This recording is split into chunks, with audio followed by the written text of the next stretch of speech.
À la tête du gouvernement depuis le 16 juillet 2022, Bernard Gomo et son équipe ont été remerciés lundi 19 février 2024. C'est le ministre secrétaire général de la présidence de la République et porte-parole de la présidence, le général Amara Camara, qui l'a annoncé. Selon le contenu du décret, la gestion des affaires courantes est confiée aux directeurs de cabinet et aux secrétaires généraux des départements ministériels. Article 1. Le gouvernement est dissous. Article 2. La gestion des affaires courantes sera assurée par les directeurs de cabinet, les secrétaires généraux et les secrétaires généraux adjoints, jusqu'à la mise en place d'un nouveau gouvernement.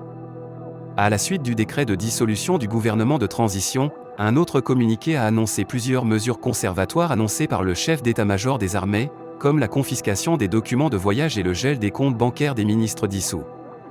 Le haut commandant de la gendarmerie et le directeur général de la police nationale sont chargés de prendre les dispositions pour mettre en place des cordons de sécurité au niveau de tous les départements, jusqu'à la prise en main totale des intérimaires. Restitution des véhicules de service et d'escorte du gouvernement dissous au garage du gouvernement sans délai.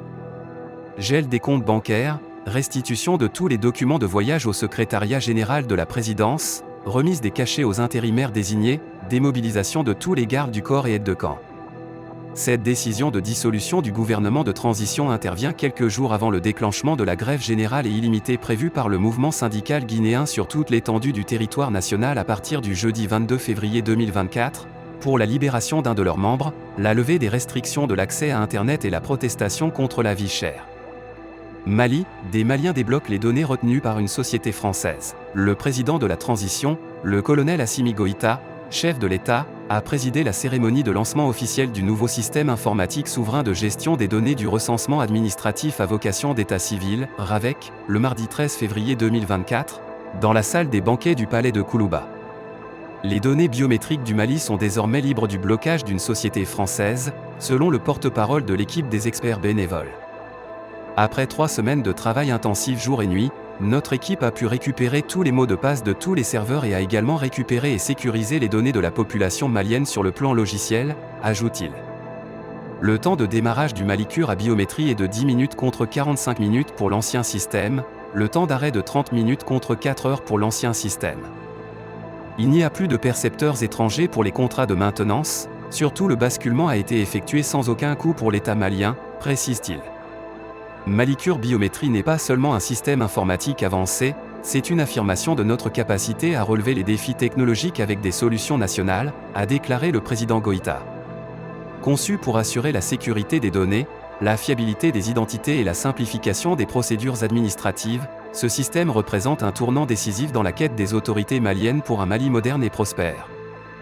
Dans une annonce qui a eu lieu lors d'une rencontre présidée par le chef de l'État de transition malien, Assimi Goïta, une équipe d'experts bénévoles maliens a réussi à résoudre une énigme technologique qui a maintenu le pays en otage pendant plusieurs mois. Cette situation critique a émergé après que les autorités ont signalé que des informations cruciales étaient retenues par une société française. Selon les autorités maliennes, ce déblocage a déclenché un élan de patriotisme et de sacrifice parmi les experts, démontrant la détermination des enfants du pays à protéger leurs données sensibles. Le blocage antérieur avait créé de multiples difficultés, notamment l'incapacité à enrôler de nouveaux majeurs et le ralentissement de la production des cartes nationales d'identité biométrique sécurisées. Le travail accompli par les experts maliens, et évalué à environ 6 milliards de francs CFA, s'est étendu sur une période de 6 mois, selon les autorités. Le président de la transition, Assimi Goïta, a salué l'exploit réalisé par ces experts, exprimant sa reconnaissance envers leur dévouement. Il a également assuré la nation que des mesures rigoureuses seraient prises pour protéger le pays contre toute forme d'arnaque et de piratage. Le président a souligné que la nouvelle plateforme créée par les ingénieurs maliens contribuerait significativement à renforcer la sécurité intérieure du pays. Ce sauvetage technologique marque une étape cruciale dans la protection des données nationales et renforce la confiance de la population malienne dans les capacités de leur propre expertise.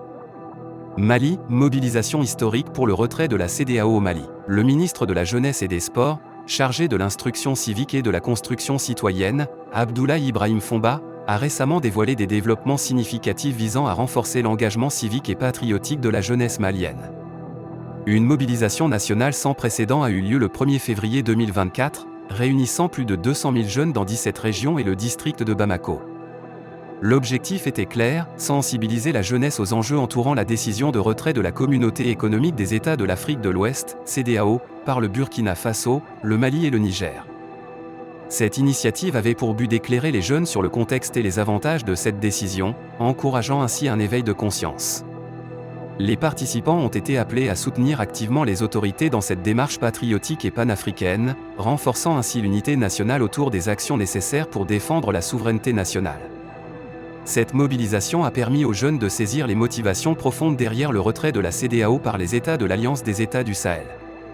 Elle a également suscité un engagement ferme parmi les jeunes à soutenir résolument les autorités dans la réalisation de cette décision cruciale. En parallèle, le ministre a annoncé la mise en route du 5e contingent du service national des jeunes, marquant une étape majeure dans le service militaire obligatoire.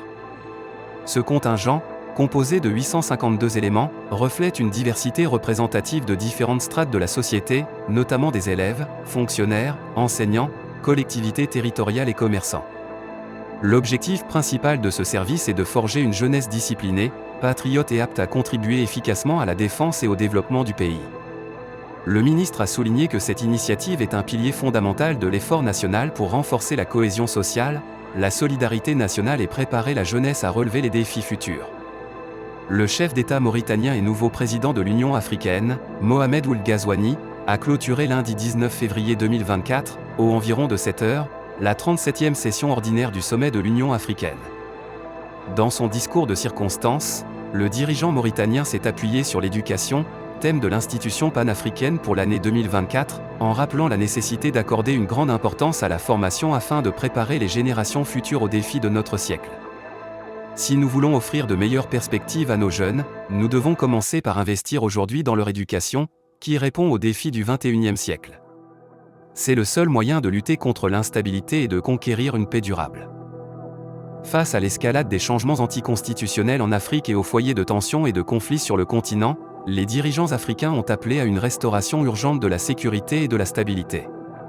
L'Afrique que nous voulons tous, c'est une Afrique de paix et de sécurité, une Afrique où règne le respect des droits de l'homme, une Afrique de bonne gouvernance et de justice, une Afrique prospère où les règles sont respectées par les pays membres. L'Union africaine, qui souhaite améliorer la coopération continentale pour booster son développement, ambitionne également d'obtenir un siège permanent au Conseil de sécurité des Nations Unies. Les conflits dans certains coins de notre continent et les problèmes internes de nos pays ne doivent pas nous faire perdre de vue le travail pour le progrès de l'Afrique.